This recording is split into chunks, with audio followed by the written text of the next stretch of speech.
We've been looking at a series of sermons we were calling the Flawed and the Flawless. And of course, the flawed is us, and the flawless, of course, is Christ. And we've been basically looking at different judges through the book of Judges. Different people who God raised up to bring his people out of oppression, which they had brought on themselves by being disobedient to God and worshiping idols. And remember, we talked about that cycle that would go on. They would be in good relationship with God. Then for some reason, they would forget about him and they would go to idol worship. God would send someone to kind of punish them a little bit and oppress them. And that would go on for a while. And they would call out to God, and he would send a deliverer to them, and everything would be good again. And so it just kept going on and on in that cycle. And every time we see, quite often it says the people forgot or went on and so forth. And so that's kind of where we're at today. We're going to be in Judges chapters 6 through 8. We're not going to read all of that. We're just going to read parts of it. This is one of those stories that you're probably familiar with, at least the first part of it. Okay, and we're actually going to look more at the second part than the first part. But the first part is about a man by the name of Gideon. And so everybody's probably heard of Gideon, or possibly have. But Gideon was, the Israelites were being oppressed this time by the Midianites. And God called Gideon to come and be the one who would lead his people out of that bondage when the people called out to God. And of course, Gideon, he really didn't want to do it. He didn't want to do it. As a matter of fact, he kept asking God, "Are you sure you want me to do this?" And you remember, he put out the fleece out of the yard. Put it out in his front yard, and he said, "Lord, here's what I want you to do. If you want me to do this, make the fleece wet and make the ground dry in the morning." And he goes out the next morning, and of course, the fleece was wet, the ground was dry. He says, "Now, I really, really want to make sure, God, this is right. So this time, make the fleece dry and the ground wet." And so he goes back out the next morning, and guess what? It's the opposite way. Okay, the fleece is dry and the ground is wet this time. And so he gets his answer, and so there's no doubt about it. And so he gets together an army, and he gets a large army together, but God says, "Oh, you've got too many men." Now, personally, if I'm going to lead an army into battle, which I would never do to begin with, but if I was going to, I'd want as many men as I had possible. All right, I want to make sure I had so many that we weren't going to be defeated. But God says to him, "Nope, you got too many men." So he says, "Let all those who don't want to be here go home." And about half the men went home. God said, "Well, you still got too many men." And so you remember what he did. He made them come down to the river, and he had them all take a drink of water. And all those who stuck their face down in the water, he sent home. All those who would kneel down and put their hand down in the water and bring it up to their mouth, he kept. And you remember how many he ended up having? 300. 300 men is all he had to go against an army of, I think, 100,000. Okay. 300 men. And then God told him to do it kind of in a very unusual way. He said, "Here's what I want you to do. I want you to kind of take those 300 men and surround this army encampment up on the hills. And I want you to have each man have a sword.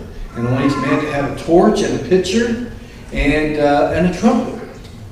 And says, "What I want you to do is, I want you to have when you give the signal, you're going to break that pitcher and the torch will be lit then. And you'll blow your trumpets and then you'll go." And remember what happened? They did exactly that, and the Midianite army got so concerned, they thought Gideon was on his way, and they had all these men and such, that they started running and actually started killing each other. And God gave Gideon the victory. With just 300 men, he gave God the victory. And that's where we usually stop at. That's usually where we look at the story and we talk about that story, about how God gave Gideon the victory and he used it in an unexpected way. We talked about that before, how God uses the unexpected sometimes to accomplish what he needs to do. But I want us to go on beyond that then, because there's more to the story than what we normally hear. And that's what I want to look at. And as we look at it, I think there's some things that we will find out. You see, Gideon had success. He had beaten the army. But sometimes there is danger in success. When you are successful, it can bring about some problems, some dangers. And so I want us to kind of see what those are and look at how we might be able to fend off that danger. Make sure that we don't fall trapped into what they fell into. And so the first thing I want to do is let's read Judges 8 verses 1 through 3. Judges 8, 1 through 3. It says this, "Now the Ephraimites asked Gideon, 'Why have you treated us like this? Why didn't you call us when you went to fight Midian?' And they criticized him sharply. But he answered them, 'What have I accomplished compared to you? Aren't the gleanings of Ephraim's grapes better than the full grape harvest of Abiezer? God gave Oreb and Zeb, the Midianite leaders, into your hands. What was I able to do compared to you?' At this, their resentment against him subsided." Now, the first thing I think that we see when we are successful is that there is danger that other people might be jealous. Okay? Now, what's interesting is, again, Gideon did not accomplish this by himself. It wasn't Gideon who had done it. It was God who had done the work. But yet sometimes we can get jealous of other people who are doing God's work.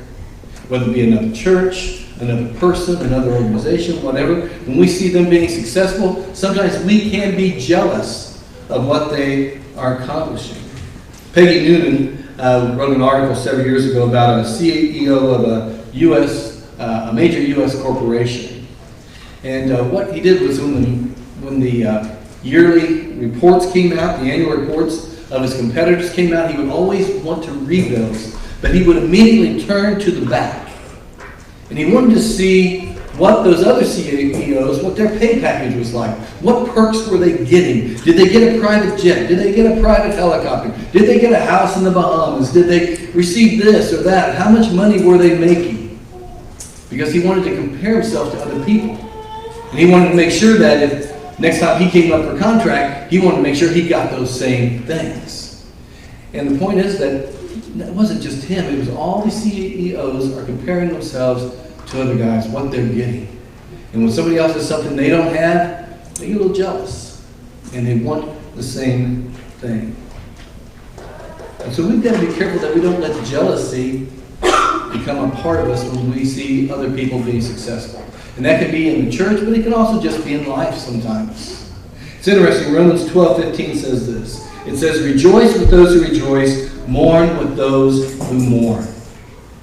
Now, sometimes it's a lot easier to mourn with those who mourn than to rejoice with those who rejoice.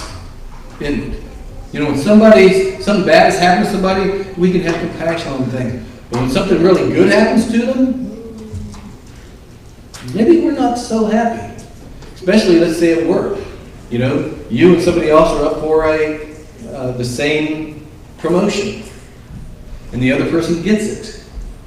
And you say to them, "Oh, congratulations, congratulations," but you're really not. You're bitter inside about it. Or, you know, in churches sometimes, you know, we see the church down the road and they're getting a lot more members than what we are right now. And we get a little jealous of that and wonder, why aren't we doing that? That's really bad for us preachers. You know, we start seeing that type of stuff. And there's a danger that we might become jealous and let that jealousy rob us of the joy that we should have for the good that's in other people's lives. The good that other people are experiencing. The blessings that God is giving them. And we need to rejoice with those who rejoice. And so we need to learn to get rid of that jealousy and not let that danger grab hold of us and take away the joy that we should have. Let's continue on then. Let's read verses 4 through 9 of the same passage.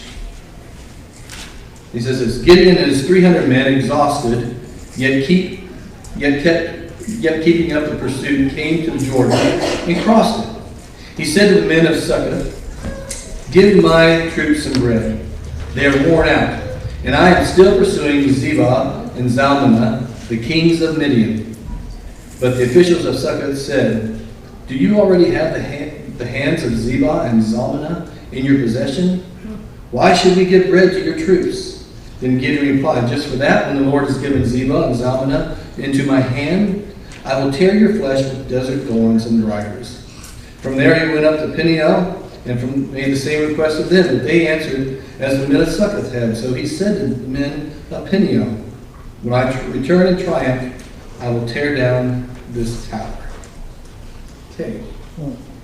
So, the second danger I see here is that there's the danger of criticism.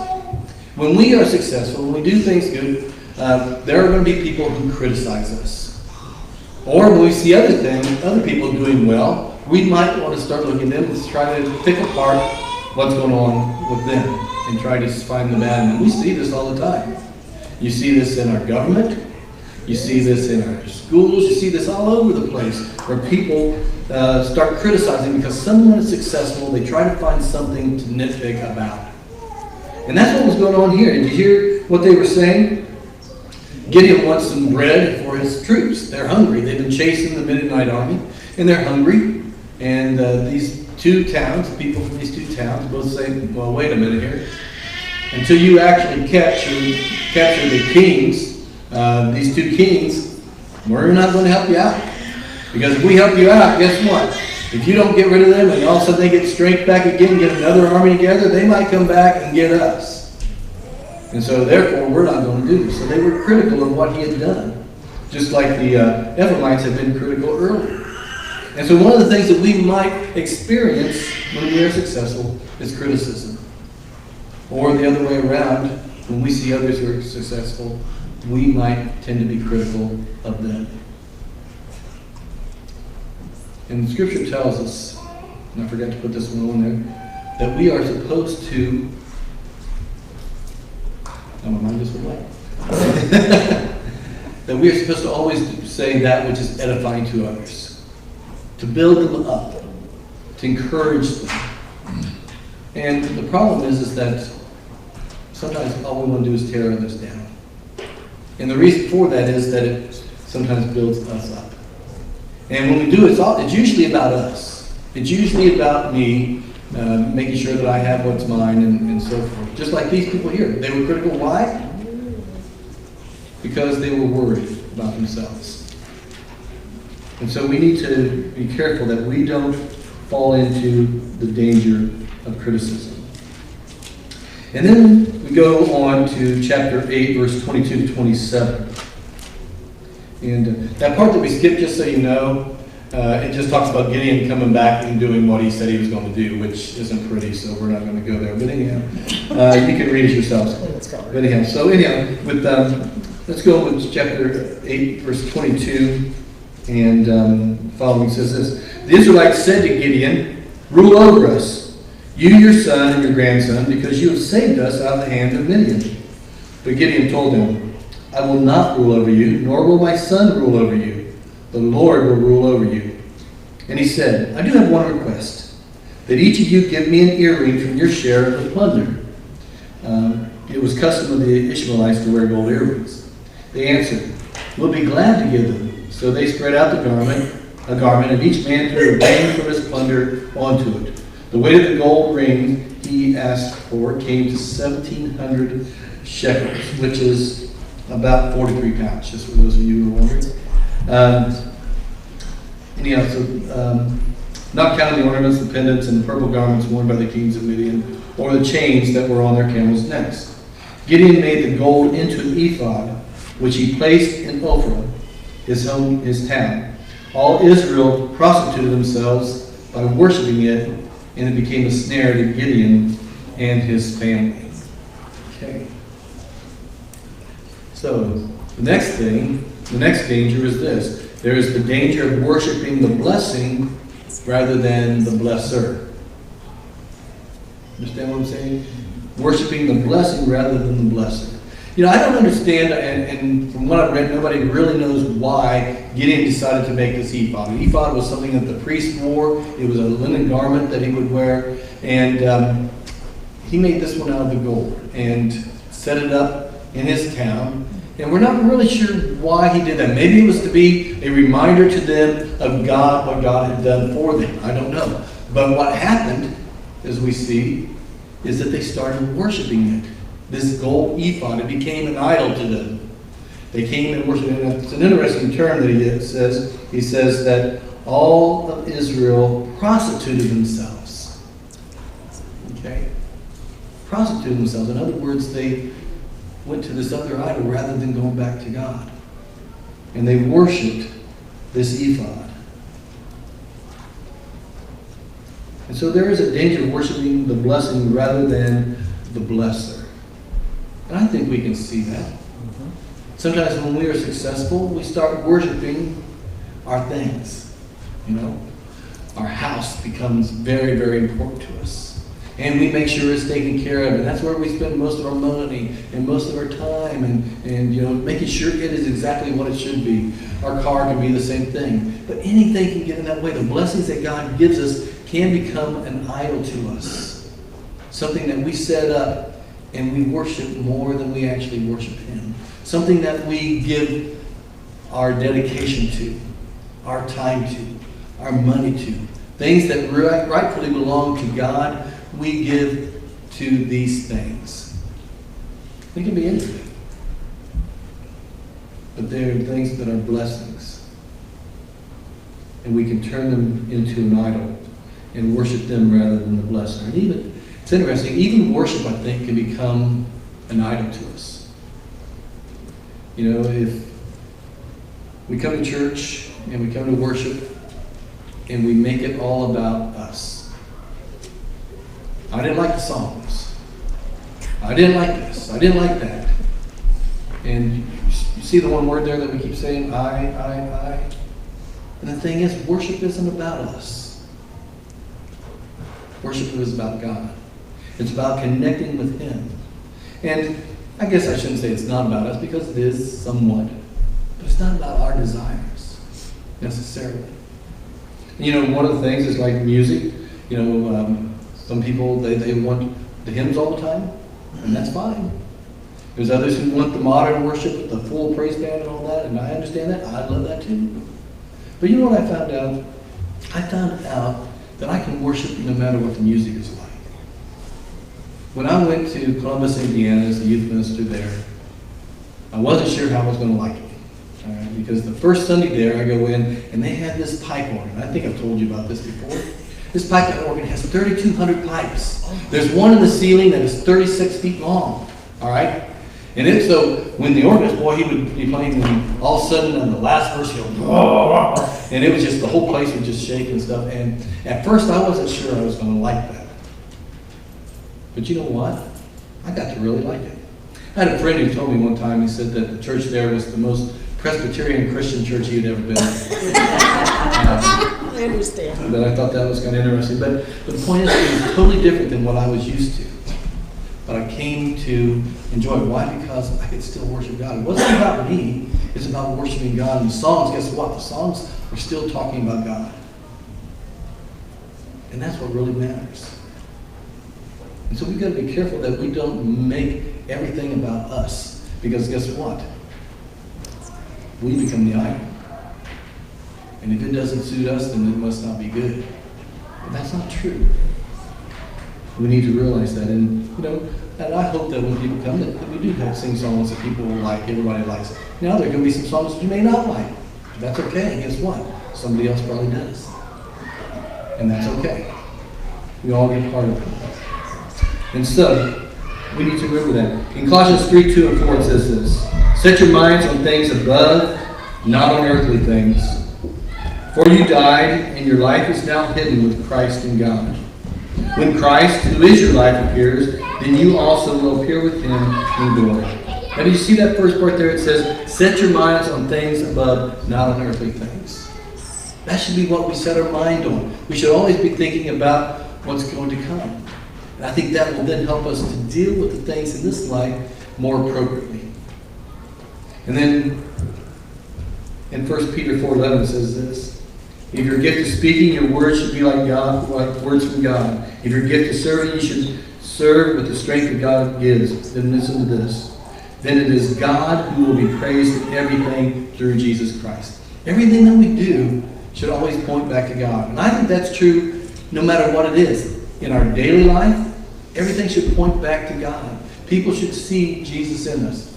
I heard somebody this week talk about someone they had met, and they said this person just reminded them of God.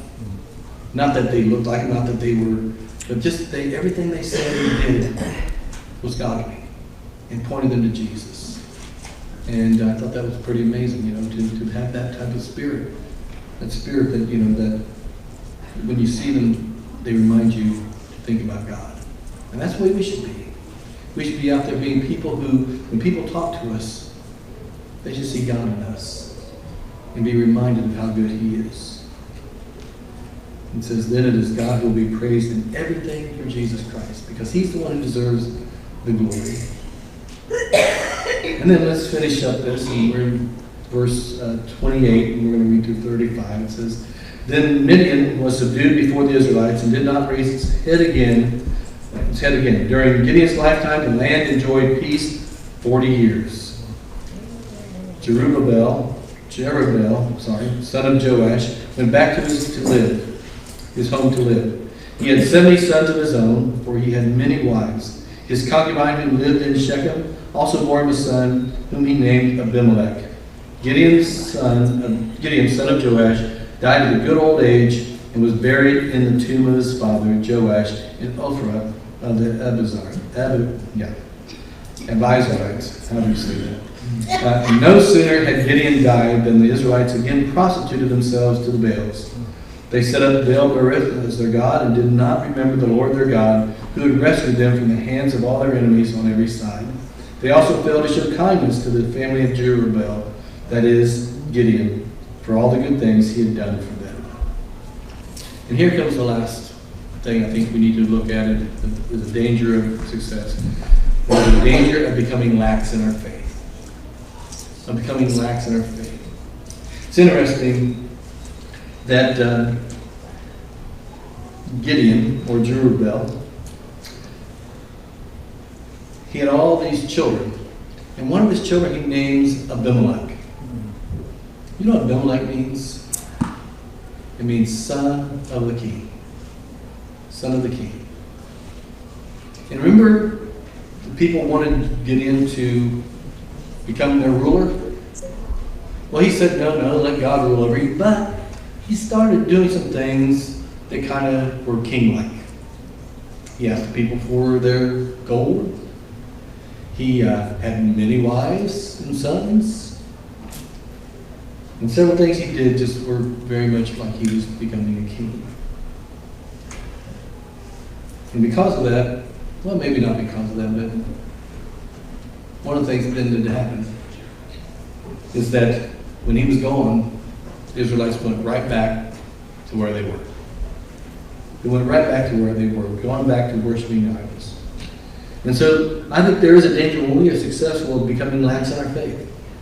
That, we say, oh yeah, I've already done this, we've done some great things, now we just got to sit back. Remember the rich fool, remember? He had the great harvest and he built the big barns. He said, now I can just sit back and take it easy.